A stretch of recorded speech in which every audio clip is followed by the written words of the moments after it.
Voilà ce que vous pouvez vous payer à Dubaï avec 50 000 euros d'apport, les gars. C'est un tout nouveau projet à 15 minutes du centre. Ça prend 40% de valeur à la remise des clés. C'est un projet absolument exceptionnel d'Ellington. Donc je vais vous présenter Maria qui va vous présenter le projet. Vous allez voir, il est incroyable. Allez, je vous représente Maria qui va vous réexpliquer tous les avantages d'investir à Dubaï. Et croyez-moi, c'est le moment ou jamais, parce que dans quelques années, vous aurez beaucoup moins d'opportunités qu'aujourd'hui. Exactement. Alors comme on l'avait dit la dernière fois, je vous avais expliqué un petit peu l'avantage d'investir à Dubaï. Là, les opportunités sont très minimes, donc on essaye de partager les informations de plus en plus ici à Dubaï. Donc alors c'est très simple, pour y investir, il faut seulement une copie de passeport et un apport disponible, en tout cas pour investir sur plan. Donc là par exemple, on vous a montré un projet d'investissement juste en haut à l'étage. Donc on va pouvoir détailler ce projet en tant qu'exemple.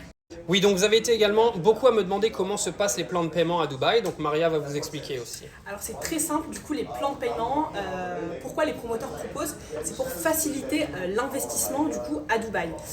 Donc comme je vous l'ai dit juste avant, il faut donner un apport de 20%. Donc pour investir dans l'immobilier ici à Dubaï, lorsqu'on va choisir un projet qui correspond, qui rentre dans votre budget, le promoteur va toujours demander 20% d'apport. Donc c'est la mise de fonds qu'il faut donner au départ, c'est obligatoire, avec du coup la copie de passeport pour les personnes étrangères, donc les expatriés français qui veulent venir à Dubaï, ils doivent envoyer leur copie de passeport et envoyer un apport de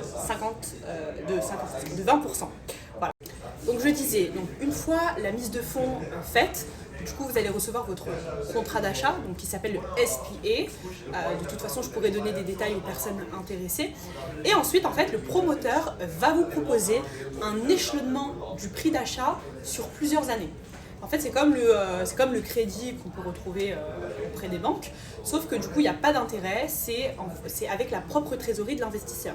Donc, il va vous proposer un plan de paiement, soit des échéances par mois, soit par trimestre, soit par année des fois.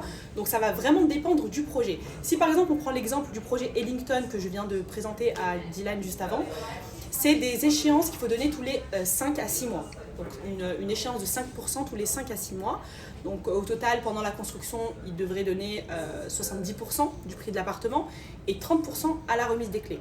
Ce qui est bien, c'est qu'on va avoir des projets immobiliers avec de très très bons promoteurs qui vont proposer un échelonnement après la remise des clés. Donc on va avoir des plans de paiement du 60-40, 60% pendant la construction, 40% à donner après la remise des clés. Ça c'est génial aussi pour les investisseurs qui souhaitent faire de la location.